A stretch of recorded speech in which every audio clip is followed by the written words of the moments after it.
बहुत समय पहले की बात है। एक गांव में चरणदास नाम का आदमी अपनी पत्नी कलावती के साथ रहता था। अगर कभी कोई झूठ या ठगी बात करता तो चरणदास इन दोनों में मास्टर थे।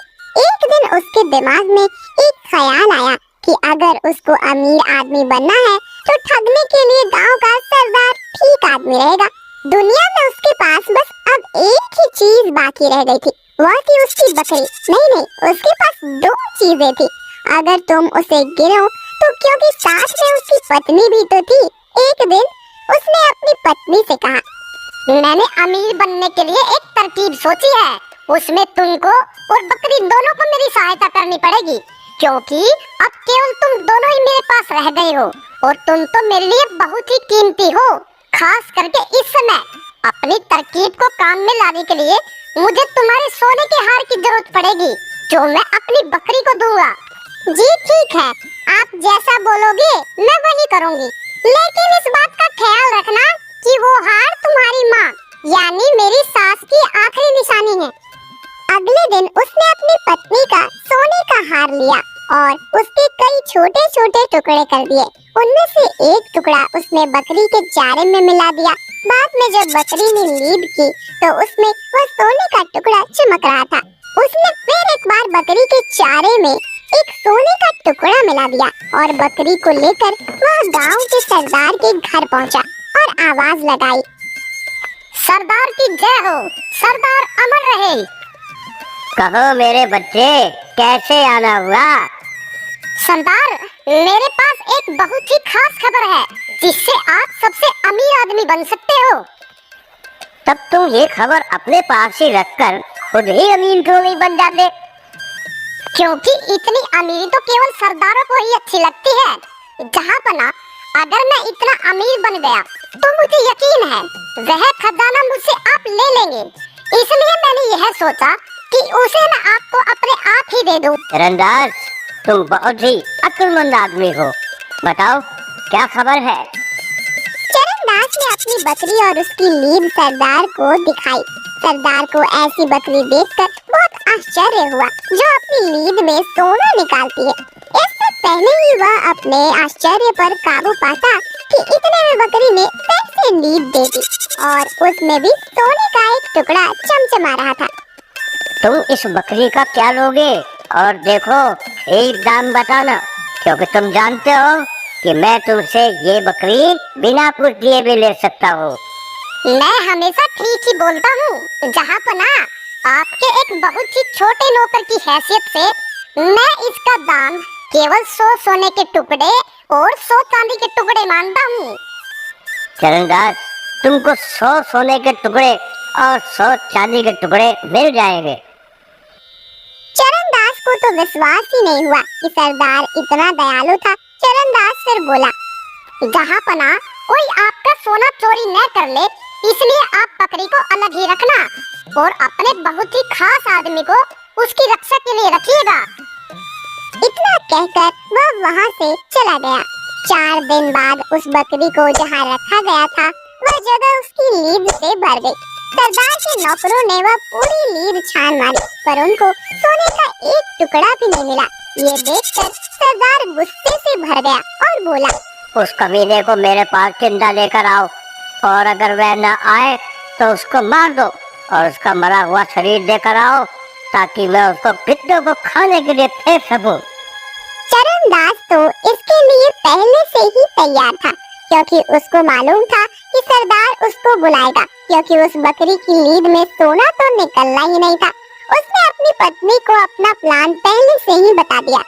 कलावती, जब हम सरदार के पास जाएंगे, जो कुछ भी मैं तुमसे कहूँ उस हर बात पर बहस करना और उसको काटना। इस तरह हम आपस में लड़ेंगे और वहाँ से आके मैं देख लूँगा। जी ठीक है, आप जैसा बोलोगे मैं वही करूँगी। उसने एक थैली में खून जैसा लाल रंग लिया और अपनी पत्नी के पेट पर बांध दिया। जैसे ही सरदार के आदमी उसके पास आए, उसने अपनी पत्नी को भी साथ लिया और उनके साथ चल दिया। सरदार के घर आकर चरणदास ने सलाम किया और बोला, सरदार की जय हो, सरदार अमर रहे। जहाँपना, आपने मुझे बुलाया? चरणदास, तुमने तो कहा था कि तुम्हारी बकरी अपनी रीढ़ में सोना निकालती है। मैंने उसको तुम्हारे कहे अनुसार 4 दिन तक एक अकेली जगह में रखा, पर मुझे उसकी रीढ़ में सोने का एक टुकड़ा भी नहीं मिला। जहाँपना, पर मैंने तो आपसे यह केवल कहा नहीं था, बल्कि करके भी दिखाया था। उसकी पत्नी बोली, सरदार, इसने आपको धोखा दिया था। बकरी की लीद से कोई सोना वोना नहीं निकलता। चरणदास चिल्लाया, चुप रह झूठी। कलावती ने भी जवाब में कहा, तुम झूठे हो। चरणदास ने गुस्सा होने का बहाना करते हुए अपनी पत्नी को बहुत डांटा। फिर उसने अपना छोटा सा चाकू निकाला, उसके पेट पर लिपटा हुआ वह थैला काट दिया। इससे इस थैले में भरा सारा खून फर्श पर बिखर गया और उसकी पत्नी जमीन पर गिर पड़ी। यह देखकर सरदार चिल्लाया, तुमने अपनी पत्नी को मार दिया। आपने मुझे बुलाया था ना? क्यों बुलाया था? जल्दी बताइए, ताकि मैं अपनी पत्नी को फिर से जिंदा कर सकूं। सरदार ये सब देखकर परेशान था। वह बोला, तुमने अभी अभी एक इतना बड़ा जुर्म किया है और तुम मुझसे पूछ रहे हो कि मैंने तुमको यहाँ क्यों बुलाया? भूल जाओ कि मैंने तुमको यहाँ बुलाया है। तुमने अपनी पत्नी को मारा है। तुमने एक भयानक जुर्म किया है, वह भी मेरी आंखों के सामने। अब तुम उसकी सजा भुगतने के लिए तैयार हो जाओ। चरणदास ने तुरंत ही एक गिलास भरकर पानी मांगा। सरदार ने पानी मंगवा दिया। चरणदास ने उसके ऊपर कुछ शब्द बोले। फिर उसने अपनी गाय की पूंछ का चवर उस पानी में डुबोया और उस पूंछ को 7 बार छटक कर उससे एक आवाज करते हुए वह पानी अपनी पत्नी पर छिड़क दिया। वह बोला, इसका कटा हुआ शरीर ठीक हो जाए और मैं तुझे हुक्म देता हूँ कि तू उठ जा। उसकी पत्नी तुरंत ही उठकर बैठ गई। अब उसका भी कहीं से कटा हुआ नहीं था। गाय की उस पूंछ के चवर की ताकत को देखकर सरदार ने सोचा कि अगर यह चवर उसके पास हो तो वह कितना ताकतवर हो जाएगा। वह अपने उन सब मरे हुए लोगों को जिंदा कर सकता है जो मर गए थे।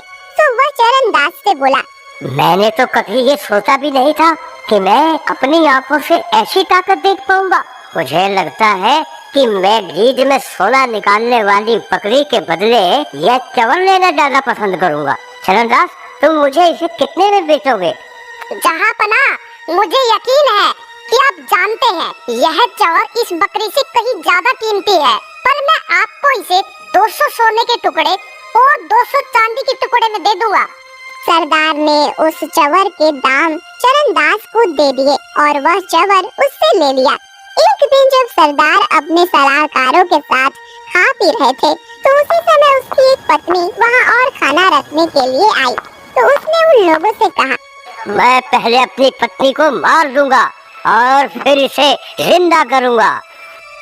तुरंत ही उसने अपनी पत्नी को पकड़कर जमीन पर गिरा दिया और उसका गला काट दिया। उसका एक सलाहकार ये देखकर घबरा गया और चीख पड़ा, सरदार, यह आपने क्या किया? आपने तो उन्हें मार ही दिया।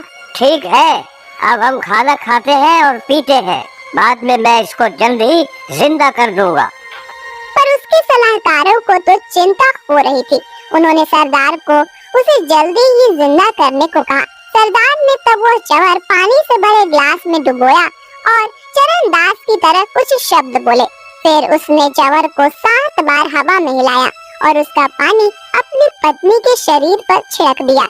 उसने उसको हुक्म दिया कि वह उठ जाए, पर वह तो वहीं की वहीं पड़ी रही, हिली भी नहीं वहाँ से। उसने वह सब एक बार और दोहराया, पर फिर भी कुछ नहीं हुआ। ये देखकर वह खुद भी डर गया। उसने अपने नौकरों को फिर से चरणदास को लाने के लिए कहा और बोला, अब की बार तो चरणदास को मरना ही पड़ेगा।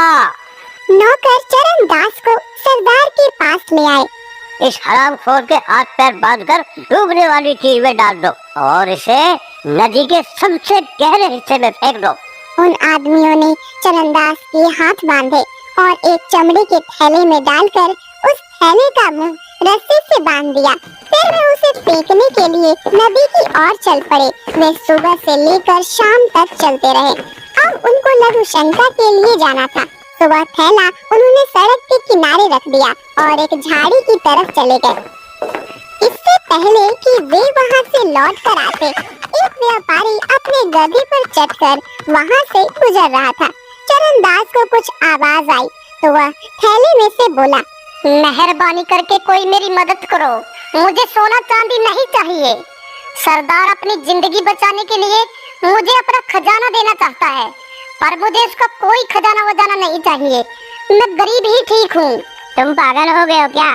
अरे हर आदमी अमीर होना चाहता है और तुम कह रहे हो कि तुम गरीब ही ठीक हो। हाँ, मैं ठीक कह रहा हूँ। वह खजाना तुम ले लो। यह पैसा मेरे लिए हमेशा से ही एक परेशानी रहा है। तुम मुझे खोल दो और तुम मेरी जगह इस थैले में बैठ जाओ।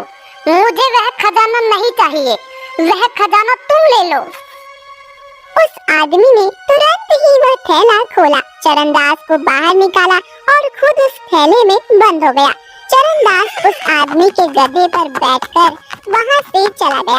कुछ ही देर में सरदार के आदमी लघुशंका से वापस आ गए। उन्होंने वह थैला उठाया और उसे उठाकर चल दिए। उनमें से एक बोला, आखिर चरणदास तुम हमारे हाथ लग ही गए। अब तुम किसी को धोखा नहीं दे पाओगे। हम तुम्हें अब नदी में फेंक देंगे। वो आदमी ये बातें सुनकर थैले में से चिल्लाया, नहीं नहीं, मैं चरणदास नहीं हूँ, मैं हूँ, मुझे खोल दो। हाँ हाँ, वह तुम ही हो, वह तुम ही हो। ये कहकर उन्होंने उस थैले को नदी में फेंक दिया और सरदार के पास लौट गए। पर इससे पहले कि सरदार के नौकर उसको सारी खबर बताते कि चरणदास गधे पर सवार होकर वहां आ पहुंचा। सरदार तो उसको देखकर कुछ बोल ही नहीं सका। चरणदास सरदार से बोला, सरदार सरदार, आपके पुरखों ने आशीर्वाद भेजा है। अच्छा हो अगर आप भी उनसे मिलने वहाँ चले जाएं। वे आपको बहुत याद करते हैं। वहाँ सोना और चांदी टनों में है। वे चाहते हैं कि आप खुद वहाँ जाकर वह सोना चांदी ले आए। आपको वहाँ जरूर जाना चाहिए जहाँ मैं गया था। जब तक आप वहाँ से लौटकर नहीं आते तब तक मैं यहाँ रहता हूँ। यह सुनकर सरदार ने अपने गांव वालों को बुलाया और उनसे कहा, चरणदास ने मेरे पुरखों को देखा है, मैं भी उनको देखने जाना चाहता हूँ। जब तक मैं उनके दर्शन करके नहीं आता तब तक यह चरणदास ही तुम्हारा सरदार रहेगा। चरणदास ने सरदार के नौकरों से सरदार को वैसे ही चमड़े के थैले में बांधकर नदी के सबसे गहरे हिस्से में फेंक देने के लिए कह दिया। सरदार के आदमी सरदार को थैले में बांधकर नदी पर ले गए और उसको नदी में फेंक दिया। चरणदास ने उस गांव पर कई सालों तक राज किया और जब सरदार वापस नहीं आया तो वह उस गांव का असली सरदार बन गया। इस तरह से गांव का वह ठग गांव का असली सरदार बन